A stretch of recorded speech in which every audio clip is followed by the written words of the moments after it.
নমস্কার, কেমন আছেন সবাই? আশা করছি সবাই ভালো আছেন। আমার টক মিষ্টি পরিবারে আপনাদের সকলকে স্বাগত জানাই।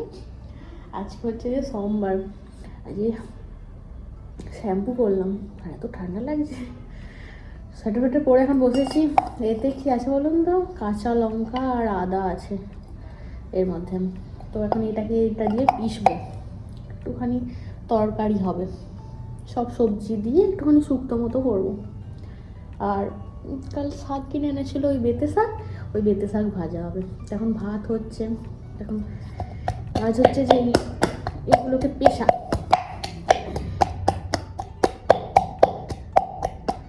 এখন বেশ আমার এটা ভালো লেগেছে, এখন করে হামাল দিস্তার মতো পিষে দিতে পারি।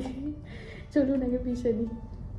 এই যে সব সবজিগুলো ভেজে নিয়ে মশলা দিয়ে কষে নিয়েছি। মশলার মধ্যে কাঁচা লঙ্কা, আদা, পোস্ত আর সর্ষে দিয়েছি বাটা। সুন্দর করে ফুটে গেছে, সেদ্ধ হয়ে গেছে। এই যে ভেজে রাখা করলা আর বেগুনটা দিয়ে দিয়েছি। এখন একটুখানি ভাজা 5 ফোড়ন গুঁড়ো আর একটুখানি ঘি দেবো, আর তরকারি আমার কমপ্লিট হয়ে যাবে। এই যে শুক্তো আমার কমপ্লিট, রেখে দেবো। অনেকটা তরকারি হয়ে গেছে, রাতে খাওয়া হয়ে যাবে। আর বেতে শাক, এখন এইটা দিয়ে আমি দুপুরের খাবার খেয়ে নিই। জামনগর যাবো এখন বরের ফোন সারাতে।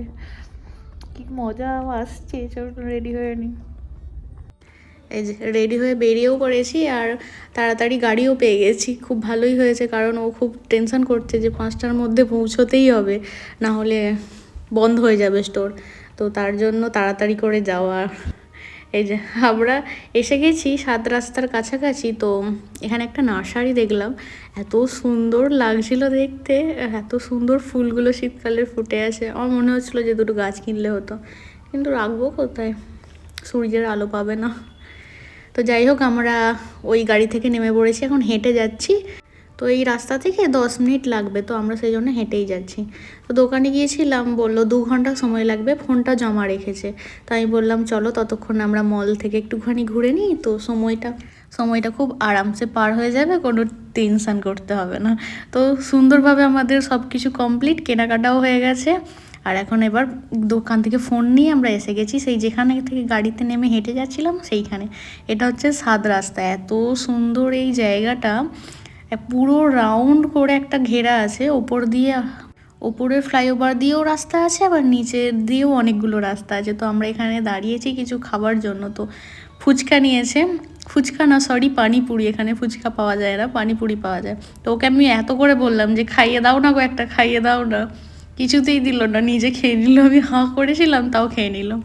তো তারপরে এই পাউরুটির একটা কি অর্ডার করেছিল, যেটা মোটামুটি খেতে ছিল, আর ভালো লাগেনি। ও সামোসা চাট খেয়েছিল। তো আমরা চলে এসেছি, তারপরে আর ভিডিও বানানো হয়নি। এটা পরের দিন দুপুরবেলা। আমার কাজ দেখেছেন, রান্না করার ভয়ে আমি ডালের মধ্যেই সবজি দিয়ে ডাল করে নিয়েছি। মানে নিজে খাবো, তাতেও এত কষ্ট রান্না করতে। তো যাই হোক, সন্ধ্যেবেলা ও গুড় এনেছে, কালকে মকর সংক্রান্তি, তো পিঠে খেতে হবে না। তো এত টাইট গুড়টা আমি ছুরি করে কেটে কেটে একটা টিফিন বক্সে রেখে দিলাম। তো কালকে রান্না করব। আর এই যে রাতের ডিনার, পরোটা, আলুর দম, শাক ভাজা। চলুন আজকের ভিডিওটা এখানেই শেষ করি।